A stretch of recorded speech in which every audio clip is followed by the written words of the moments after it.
What I find odd about the indie space, doing something that games looking for mainstream success could never pull off, is how developers can simply lean into being weird or niche, and it can still work out. Even if these games may not pull in huge numbers, they can be as quirky as they'd like, and still have hopes of pulling in the folks who are looking for something off the beaten path. Cats Away is one such title, mixing together some high-seas adventure, ship-based combat that can be quite exciting at times, and a cavalcade of cats who will end up being your crew. One of the game's more unusual aspects is that in many ways its scope is pretty narrow. First, you'll be advancing through a story with three young women trying to find and then reunite with their father, embarking on a grand journey full of pirates and maritime hijinks. Second, you'll have an aspect of managing the equipment and crewmates for your ship, acquiring new feline companions through adventures, quests, or simple recruitment at various ports of call.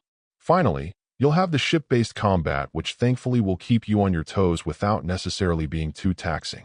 Positioning, choosing the proper armaments for dealing with specific types of foes, and addressing things like a need for repairs will be your focus, with the action generally being handled by your crew. It can take a little getting used to, but even if the controls for giving different orders can initially seem complex, they quickly feel pretty intuitive and convenient to change, even in the middle of the action.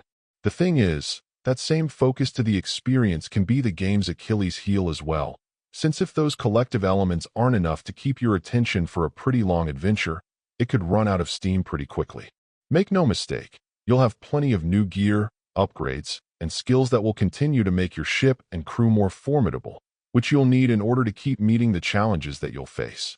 That said, it could begin to feel like a grind just because you'll spend so much time in the same general activity, even if the details and tactics may continue to evolve. The story is there, as well as the management aspects with your crew, but those aspects are more optional for you to dig into or skip through. The combat really is the focus.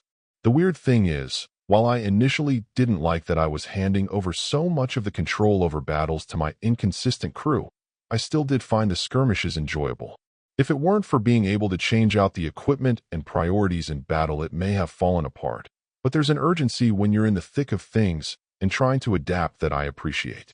Given that I tend to have a weak spot for experiences that are simply odd and different from what I've played before, I'll also admit that I can see the appeal in it being unapologetically its own experience.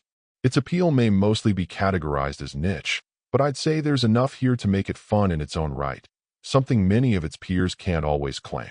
Overall, my final score for the game ended up being a 7.6.